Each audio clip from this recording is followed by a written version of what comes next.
If you're like me, staying home alone every day in the summer can become a bit of a drag. I've always been someone who needs to stay busy all the time as well. I don't like being alone and like to always be active.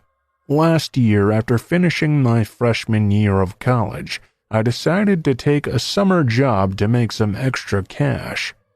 I worked for a landscaping company, but the pay was all under the table. I won't put the name of the company out there, but the owner seemed quite eager to get me the hell on immediately. I figured perhaps I could become a full-time employee later in the summer. For the time being, he agreed to pay me based on the different jobs we did. For the first few weeks, it was pretty great. I was getting a nice tan, and I was getting jacked from all the lifting as well. The first 3 weeks he paid me, and I was getting paid quite well. By the time we got to the 4th week, though, is when things started to get a little bit weird. He would usually pay me on Friday, but he didn't pay me this week. When I brought it up to him, he just smiled and said he was going to start paying me every 2 weeks instead. I was kind of annoyed, but basically said whatever, because I figured I'd just have a fatter paycheck every other week. Well, fast forward another week and I still don't get paid. Now I'm pretty upset. I'd been doing some hard work for 2 weeks and was not getting paid. I called my boss immediately and asked what the damn deal was. He claimed he just forgot and was really sorry. I shrugged it off, whatever, it's fine, as long as you pay me in the end. We agreed to meet on Saturday for the payment. I went to the spot he told me to meet him at, and he handed me an envelope. I took it and told him I'd see him on Monday. Well, when I opened that envelope, it was just pay for a single week. I called him absolutely furious, but he insisted he'd already paid me for the previous week. I flipped out over it and told him I didn't want to continue working, especially under the table, as it was making me uncomfortable with the payments. He called and begged me to come back for a huge job we had next week, and said he would even pay me double as well. I agreed, thinking this would likely be my last job with him, and I could take the cash and move on. Monday comes, and I meet him at this huge house, surrounded by nothing but open land. We started laying down mulch and setting up the front yard. Before I knew it, I was all alone. I didn't see him anywhere. I started to get angry again. I was now by myself doing all of this work. After an hour or so, I finally saw him emerge from the back of the house. He looked frustrated and almost a little bit nervous. He came up to me, and in a very soft voice he said, "Can you go see if you can get the water turned on in the basement? I was trying all day, but I just couldn't get it to work. Please." It was such a weird request, but honestly, I wanted to get out of the heat for a second, so I accepted. Once in the basement, I found the water hookup in a matter of moments, but what I noticed immediately was that the water was already on. I turned around quickly, and that's when I saw my boss and a skinny woman I'd never seen before standing behind me. He had his hands out facing me, and she had one hand behind her back, clearly concealing something. Before I could even ask what was going on, he said this: "You shouldn't have come down here, and just so you know, I am sorry." Thinking quickly on my feet, though, I kicked him in his ankle and plowed through the skinny woman. I ran all the way to my car and drove away and called the police immediately. The worst part about all this, though, was that there was nothing they could do because I was technically working under the table. There were no records of this man's company, even though I had seen trucks with the logo on it. Fortunately for me at least, the guy didn't know where I lived because it was all under the table. It almost seemed like the company was a scam from the very start. I'm not sure what his intentions with me ever were. I know there's a lot I could have done differently, but that was easily the weirdest experience of my life. Was that psycho really going to try and kill me over just a week or so of pay? Either way, I'm glad I never ran into that landscaping psychopath ever again.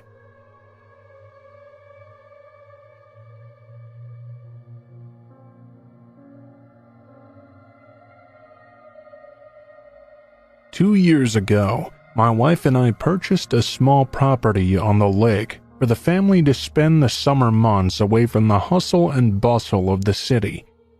As soon as kindergarten concluded for the year, my wife and I packed up our belongings and our 5-year-old son to set off for this new summer vacation home.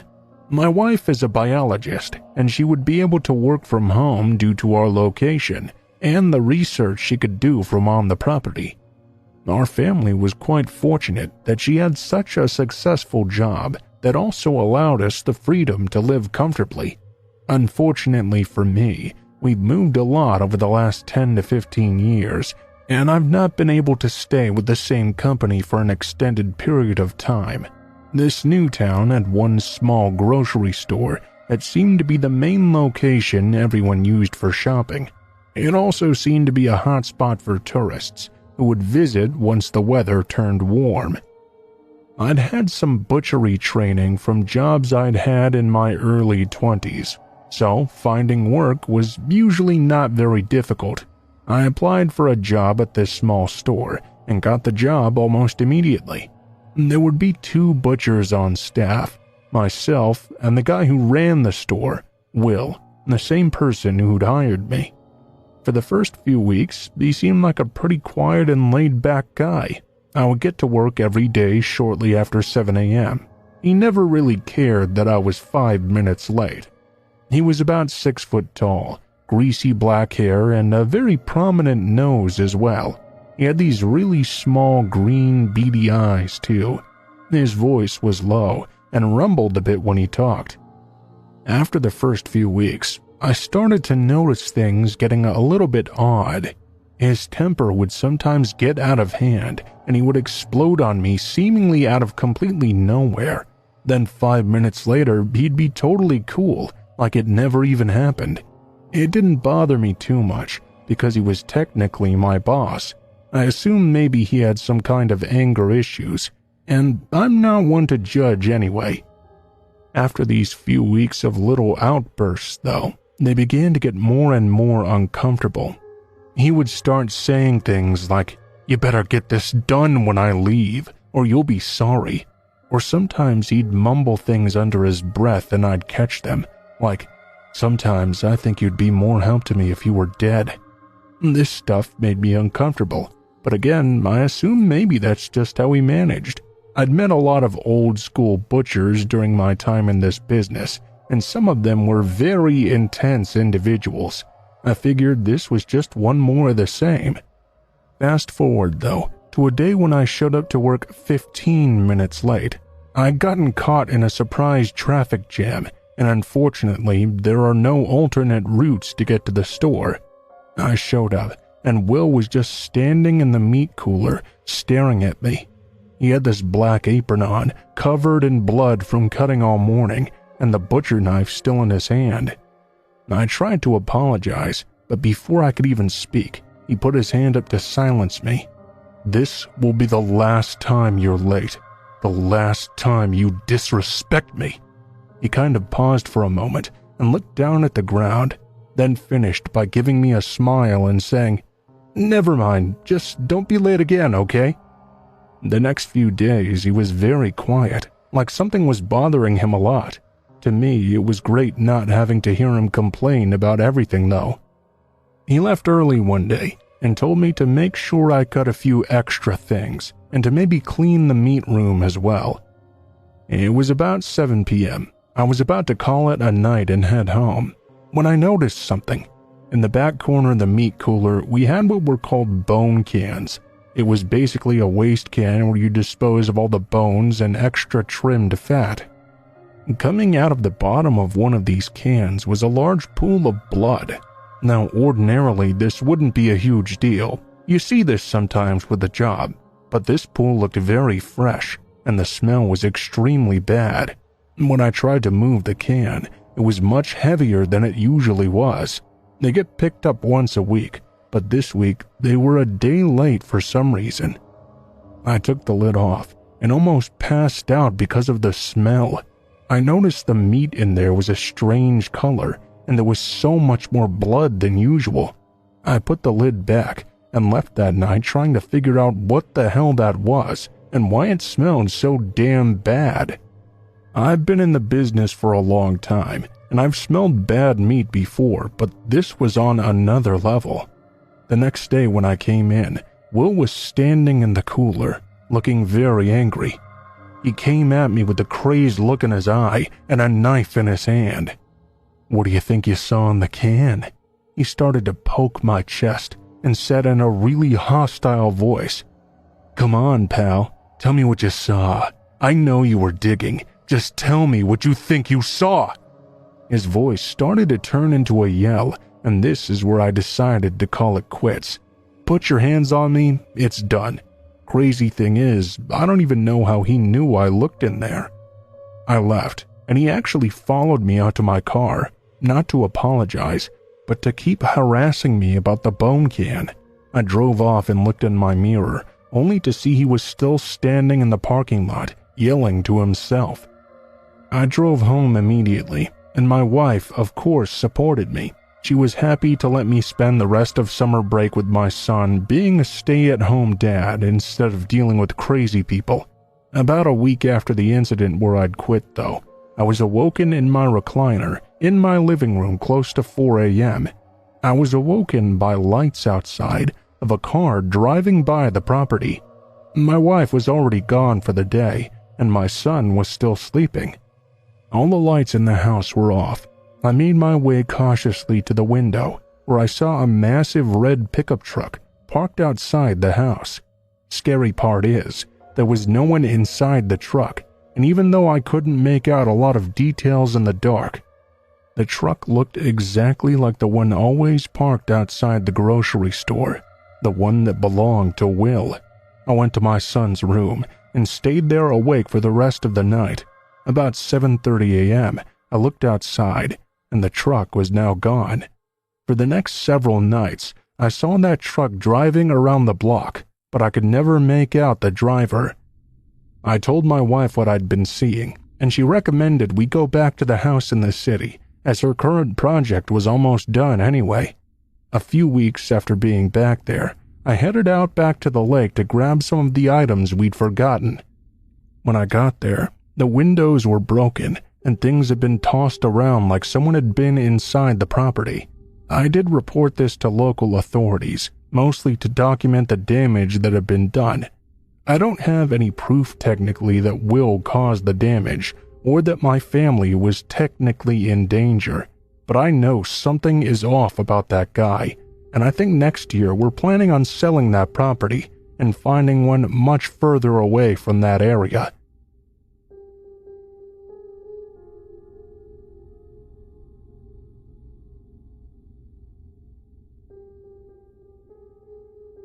I'm currently in my late 20s, but at the time of these events, my 8th grade school year had just ended.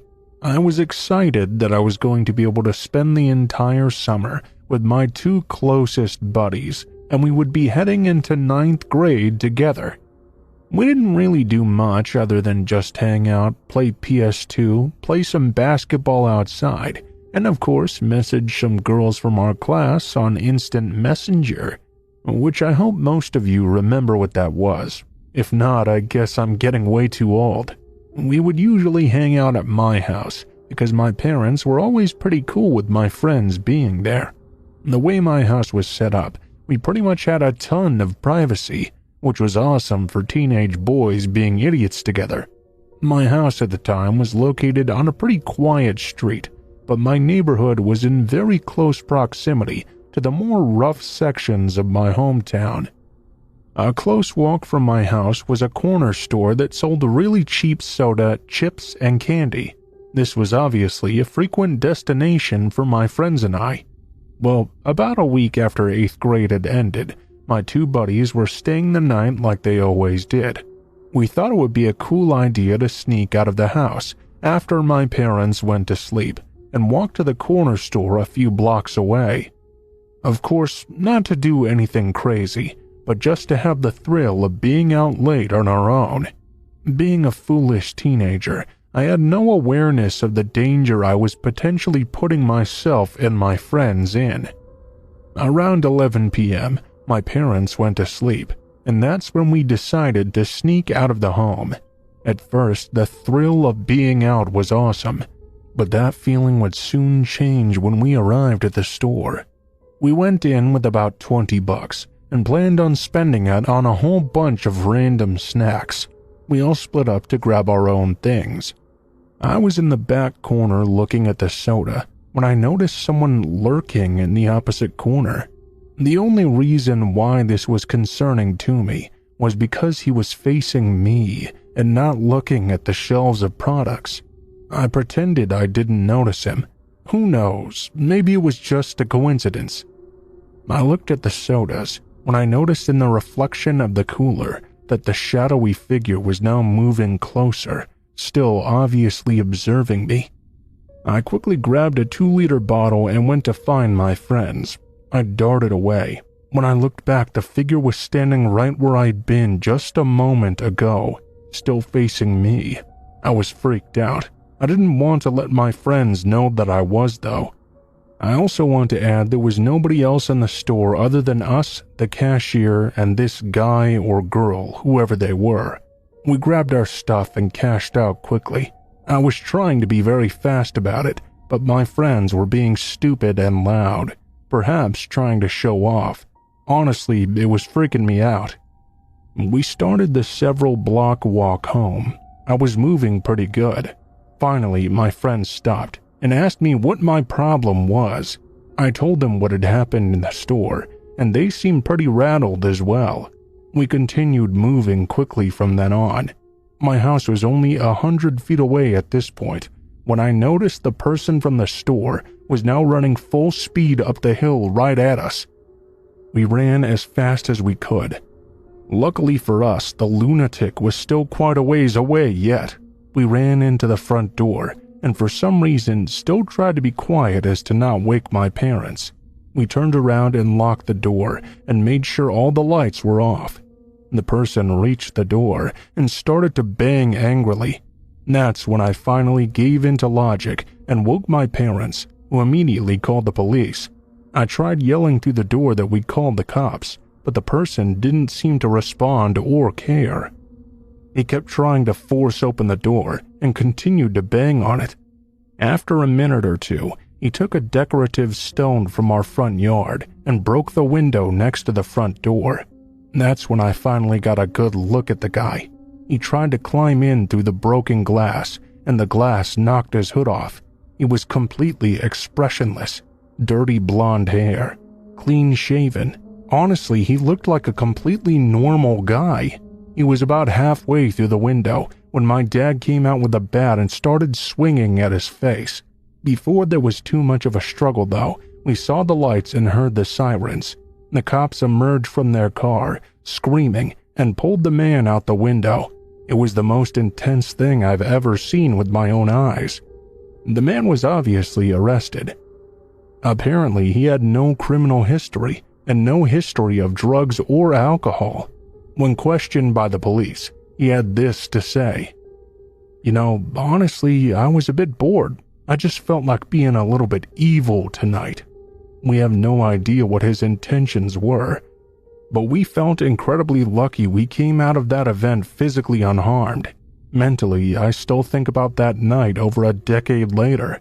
I used to stay up for hours, thinking that if we hadn't been that far ahead of him, he would have caught up to us, and who knows what he would have done. I also would stay up for hours in fear that he would show up to my house again when I least expected it. It just goes to show that even the most harmless decision can sometimes lead to consequences you regret for years.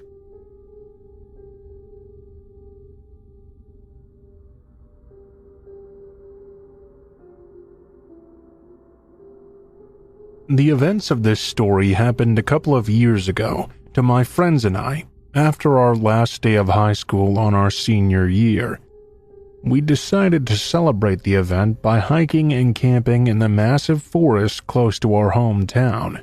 We'd talked about this for years actually, and this was going to be our celebration for graduating. Our friend group was pretty outdoorsy, but so were most of the people who grew up there. Anyway, we had always heard there was a beautiful crystal clear lake right in the middle of the forest. It was supposedly accompanied by breathtaking waterfalls as well. One of our friends, Chris, got hiking directions to the lake, and we decided to make this post-graduation trip a reality. Chris had the most outdoor experience of all of us, so we trusted him completely to make the plans. It was Chris, his girlfriend Mindy, myself, my friend Danny, and our other friend Tony with his girlfriend Marissa. The trip was planned as a 3-day hiking trip, while camping each night under the stars. It sounded amazing. We would reach the lake on the second day, then start heading back. We would have to camp one more night, then be back on the third day pretty early in the morning. The trip started out amazing. I've never been the biggest fan of sleeping in a tent personally, but the views were truly breathtaking. The sounds, the way the sun shined down through the trees, it made it seem like we were exploring another world almost. Once it started to get dark, we decided to set up camp for the night. It was pretty comical, watching us trying to set up tents while exhausted, but we managed to figure it out eventually. We stayed up for a little while telling stories and playing pitch as well. We called it a night relatively early though, so we could start back up hiking at sunrise and enjoy the view that much more. Danny and I were woken up though in our tent shortly after 3 a.m. We swore we could hear some noises right outside. It sounded like air or something, but it didn't have the same quality of the howling of the wind. He told me of course it must be the wind. There was nothing to worry about. But to me, it sounded more like a ton of whispers. You could hear sticks cracking in the distance. You'd expect to hear quiet or even crickets or something, but instead there was all sorts of random racket. I had a horrible feeling that maybe there was a bear or something outside, maybe even another person. Then fear came over me, suddenly feeling we were not alone. Danny went back to sleep, but I was fully wired for the rest of the night. I sat clenching my pillow and jumped at every noise. A little after 6, I heard Chris outside his tent, and I went out to greet him. He'd also heard these weird noises, and admitted that in all his long years of camping, he'd never heard anything like that. Still, he wasn't particularly alarmed either, though. We packed up our gear and continued to the lake. If we kept up a good pace, we'd make it by noon. We all seemed sluggish and tired from the night, though. We were more tired and short with each other today than the previous day. I had an uneasy feeling the entire day, the feeling that someone was out there, following us. At 12:30, we arrived at the lake finally, and honestly, it was completely worth it. The waterfalls looked like beautiful glass with the way they reflected the sun, and the water looked like it was glowing. It was breathtaking. We swam for a while and played by the waterfall as well. The events of the previous evening seemed to vanish from my mind for a while. We got dry and decided to start heading back early so our third day of hiking tomorrow would not be so bad. We set up camp about 5 hours or so from our cars. If it was up to me, I would have just kept walking, but anybody who's been in the woods at nightfall knows it's pitch black. Maybe not so worth getting lost. We decided to set up camp and get home tomorrow instead. We were all pretty beat and passed out almost right away after setting it up. Again though, I was jolted awake after 3 a.m. This time there was no mistaking it. There were clearly voices outside our tent. I could hear women's voices, several of them. They were laughing. Not laughing like in a playful giggle, but a deep screeching laugh. We could hear branches on the ground breaking around us. It seemed like we were completely surrounded. Danny was awake with me, and he was scared stiff. We could only make out a few words amongst all the mumbling. We could hear these creepy voices saying things in a low, drawn-out way. Things like, flesh, and strike. I want to strike. These horrifying phrases were followed by cackling and mumbles we couldn't make out. We sat in fear all night, listening to these noises. It would stop for a time, then start back up sounding like it was directly outside. At sunrise, we heard Chris yell outside his tent. We rushed out, only to find a staggering amount of footprints surrounding our campsite completely. They went in all sorts of directions, with seemingly no rhyme or reason. There was a strange pattern of rocks and sticks set up all over the campsite as well. The sticks looked bent to resemble human effigies. We packed our gear in record time and ran the rest of the way out the forest.